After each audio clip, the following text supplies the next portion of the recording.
Cyber ठगों ने सोचा था डिजिटल अरेस्ट के नाम पर डराकर लाखों लूट लेंगे, लेकिन देवास पुलिस ने उनका पूरा नेटवर्क ही ध्वस्त कर दिया। 17 राज्यों में 127 दिन, 58,000 किलोमीटर से ज्यादा का सफर और 12 साइबर ठग गिरफ्तार, 54,84,000 रुपए बरामद। देवास पुलिस साइबर अपराधियों के लिए डर और आम जनता के लिए भरोसे की ढाल। 16 मार्च से 24 मार्च यानी कि 8 दिनों तक देवास में रहने वाले सुरेश इंगले जी हैं, जो कि सन फार्मा कंपनी में काम करते थे, वहाँ से रिटायर्ड हुए थे। रिटायरमेंट के बाद इनका पूरा जो सेविंग्स था, जो करीब 63.5 लाख का था, जो इनके बैंक खातों में था, तो 16 मार्च से 24 मार्च की अवधि के दौरान लगातार 8 दिनों तक एक संगठित साइबर गिरोह के द्वारा नकली क्राइम ब्रांच मुंबई के अधिकारी बनकर इन्हें इस बात को लेकर डराया गया कि इनके खाते में करीब 25.5 लाख मनी लॉन्ड्रिंग की एक अपराध की राशि आई है, और उस संबंध में इनसे 8 दिनों तक लगातार भयभीत करते हुए, अरेस्टिंग का डर बताते हुए इनकी पूरी 63.5 लाख की राशि को RTGS के माध्यम से अलग अलग खातों में हस्तांतरित करवाया। जो आवेदक हैं वो 8 दिनों तक इनके झांसे में आने के पश्चात भी अगले 10 दिनों तक इनके साथ जो ठगी की वारदात हुई थी उसको समझ नहीं पाए। अंततः जब 3 अप्रैल के आसपास इन्हें इस बात का आभास हुआ तो इन्होंने 1930 पर रिपोर्ट किया, और जैसा आपको विदित है, हमारे माननीय मुख्यमंत्री महोदय की मंशानुरूप प्रदेश पुलिस के मुखिया DGP महोदय के द्वारा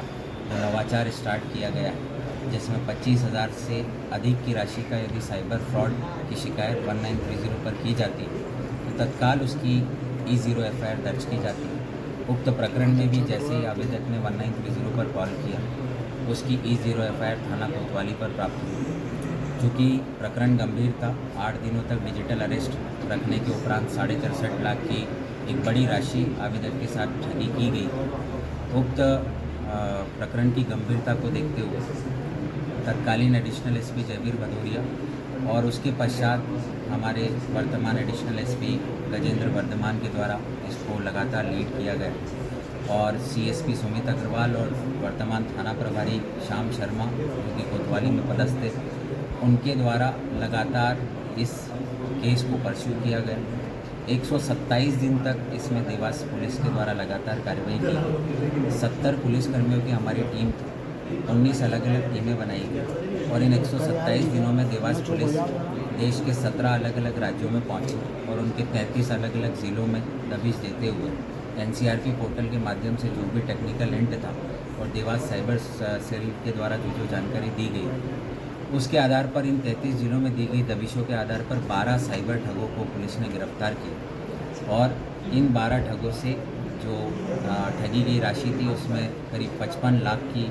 राशि पुलिस के द्वारा सक्सेसफुली बरामद की गई। 127 दिन तक चली इस कार्रवाई में पुलिस ने राजस्थान के पाली, राजस्थान के चूरू, राजस्थान के कोटा, ईस्ट गोदावरी आंध्र प्रदेश, उत्तर प्रदेश के कानपुर, आंध्र प्रदेश के एलूरू, उत्तर प्रदेश के अगेन कानपुर, गुजरात के बड़ोदरा, वेस्ट बंगाल के नंदीग्राम, दक्षिण दिल्ली और कर्नाटक के दावणगेरे ज़िले से, और आंध्र प्रदेश के नेल्लोर टाउन से। इस प्रकार से इन 12 आरोपियों को पैन इंडिया ऑपरेशंस करते हुए गिरफ्तार किया है, और 55 लाख की एक बड़ी राशि पुलिस ने बरामद की है। इसके अतिरिक्त भी जो राशि बची है, पुलिस के द्वारा जो विवेचना है उसमें 6 से 7 लोग और भी है जिन्हें चिन्हित किया जा चुका है, जिनमें से कुछ लोग ऑलरेडी कुछ अन्य मामलों में अन्य राज्यों की पुलिस के द्वारा गिरफ्तार किए जा चुके हैं। माननीय न्यायालय से अनुमति लेकर हम उन लोगों को भी रिमांड पर लेंगे, और इसमें 100% जो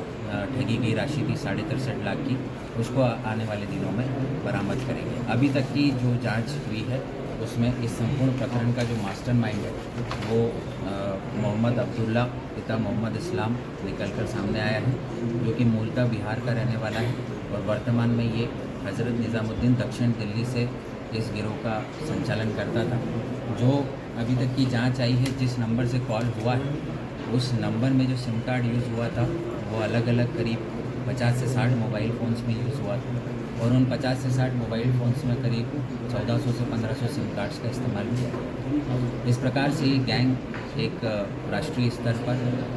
ऑपरेट हो रहा है, और एक बड़े ही प्रोफेशनल ढंग से डिजिटल अरेस्ट के नाम पर भोले भाले लोगों को डराते हुए उनसे बड़ी राशि ऐंठ रहा था। देवास पुलिस की इस कार्रवाई से और इस 12 लोगों के संगठित गिरोह की गिरफ्तारी से निश्चित तौर पर आने वाले समय में साइबर अपराधों पर अंकुश लगेगा। इस पूरी टीम को हम 10,000 की कैश रिवॉर्ड से बख्श करेंगे।